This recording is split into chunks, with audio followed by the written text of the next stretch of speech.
दर्शक हो नमस्कार. वेधकमध्ये स्वागत आहे. मी प्रशांत आराध्ये.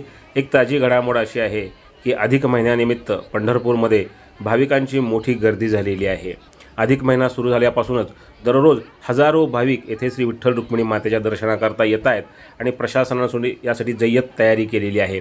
जिल्हाधिकारी कार्तिकेयन एस यांच्या आदेशानुसार VIP दर्शन पूर्णतः बंद करण्यात आलेलं आहे आणि दर्शन रांगेमध्ये घुसखोरी करणाऱ्यांविरोधात गुन्हे दाखल करण्याचा इशाराही देण्यात आलेला आहे. यामुळे पंढरपूरच्या मंदिरामध्ये आता VIP हा भाविक आहे आणि भाविकांनाच केवळ दर्शन रांगेतनं जे येणारे भाविक आहेत त्यांनाच दर्शन मिळतं आहे. जिल्हाधिकारी कार्तिकेयन एस यांनी आज पंढरपूरमध्ये येऊन सकाळपासूनच पंढरपूरची पाहणी केली. याचबरोबर दर्शन रांगेमध्ये ते दाखल झाले आणि त्यांनी तिथं भाविकांशी संवाद साधला. दर्शन रांगेत देण्यात येणाऱ्या सोयीसुविधा, मंदिर समितीनं अनेक सोयीसुविधा या दर्शन रांगेत दिल्या आहेत. याबाबतही जिल्हाधिकारी यांनी चौकशी केली आणि दर्शन रांगेमधील भाविकांशी संवाद साधला. जिल्हाधिकारी यांनी आषाढी वारीच्या पूर्वतयारीकरता म्हणून पंढरपूरचे अनेक दौरे केले आहेत. याचबरोबर ते सोलापूरला सुद्धा बैठक घेत आहेत.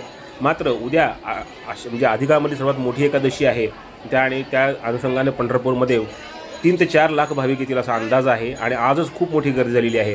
हे पाहता जिल्हाधिकारी हे दर्शन रांगेमध्ये पोहोचले. त्यांच्या समवेत मंदिर समितीचे कार्यकारी अधिकारी राजेंद्र शेळके, याचबरोबर सहाय्यक पोलीस अधीक्षक प्रशांत डगळे हेही उपस्थित होते आणि यावेळी त्यांनी भाविकांना चौकशी केली भाविकांकडे की त्यांना काही त्रास होतोय का दर्शन रांगेमध्ये वगैरे.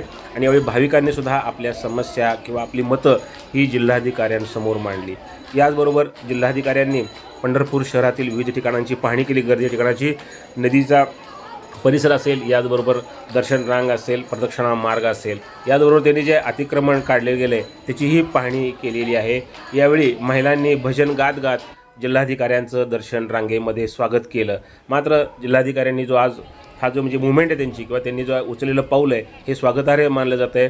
कारण स्वतः जिल्हाधिकारी हे दर्शन रांगेमध्ये फिरून पाहणी करतायत. यामुळं प्रशासन आणि नगरपरिषद असेल किंवा मंदिर समिती असेल हे सगळेच मोठ्या अलर्ट मोडवर आहेत आणि उद्या जी एकादशी आहे ती व्यवस्थित पार पडावी, भाविकांना कोणताही त्रास होऊ नये याकरता म्हणून जिल्हाधिकारी हे स्वतः आज सकाळपासून म्हणजेच मंगळवारी सकाळपासून पंढरपूरमध्ये दाखल झालेले आहेत.